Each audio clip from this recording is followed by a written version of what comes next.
MTV news Kannada ವಾಹಿನಿಗೆ ಸ್ವಾಗತ. ವಿದ್ಯುತ್ ತಂತಿ ತಗುಲಿ ಜಾನುವಾರು ತಿನ್ನುವ ಮೇವು ಬೆಂಕಿ ಪಾಲಾಗಿರುವ ಘಟನೆ ಚಾಮರಾಜನಗರ ಜಿಲ್ಲೆಯ ಹಂದೂರು ತಾಲೂಕಿನ ಬೆದ್ದನಪಾಳ್ಯದಲ್ಲಿ ಜರುಗಿದೆ.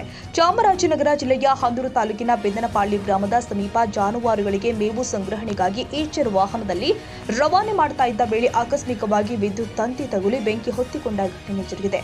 ಹಂದೂರು ತಾಲೂಕಿನ ಬೆದ್ದನಪಾಳ್ಯ ಗ್ರಾಮದ ಸಿದ್ದರಾಜ್ ಎಂಬ ರೈತ ಮೇವು ಖರೀದಿಸಿ ಅದನ್ನ ಈಚರ್ ವಾಹನದಲ್ಲಿ ತುಂಬಿಕೊಂಡು ಸ್ವಗ್ರಾಮಕ್ಕೆ ಮರಳುತ್ತಾ ಇದ್ದ ವೇಳೆ ಈ ದುರ್ಘಟನೆ ಸಂಭವಿಸಿದೆ.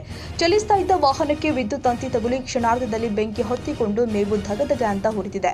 ಘಟನೆಯ ಮಾಹಿತಿ ತಿಳಿದ ತಕ್ಷಣ ಗ್ರಾಮಸ್ಥರು ಸ್ಥಳಕ್ಕೆ ಧಾವಿಸಿ ನೀರು ಸುರಿದು ಹಲವು ಗಂಟೆಗಳ ಕಾಲ ಬೆಂಕಿ ನಂದಿಸಲು ಹರಸಾಹಸ ಪಟ್ಟಿದ್ದಾರೆ. ಬಳಿಕ ವಾಹನದಲ್ಲಿ ಮೇವು ಉರಿತಾ ಇರುವಾಗಲೇ ವಾಹನವನ್ನ ಚಾಲಕ ಚಾಲನೆ ಮಾಡಿಕೊಂಡು ನೀರು ಇರುವ ಕಡೆ ತೆರಳಿದ್ದಾರೆ. ಆದರೆ ಬೆಂಕಿಯ ತೀವ್ರತೆಯಿಂದ ಮೇವು ಸಂಪೂರ್ಣವಾಗಿ ಬೆಂಕಿಗೆ ಆಹುತಿಯಾಗಿದೆ. ಅದೃಷ್ಟವಶಾತ್ ಈಚರ್ ವಾಹನದಲ್ಲಿ ಇದ್ದ ಚಾಲಕ ಯಾವುದೇ ಗಾಯಗಳು ಇಲ್ಲದೆ ಪಾರಾಗಿದ್ದಾರೆ. ತಾಜಾ ಸುದ್ದಿಗಾಗಿ ಎಂಟಿವಿ ನ್ಯೂಸ್ 24x7ಗೆ ಸಬ್ಸ್ಕ್ರೈಬ್ ಮಾಡಿ ಮತ್ತು ಬೆಲ್ ಐಕಾನ್ ಅನ್ನು ಒತ್ತಿ. ತಪ್ಪದೇ ಲಿಂಕ್ ಶೇರ್ ಮಾಡಿ.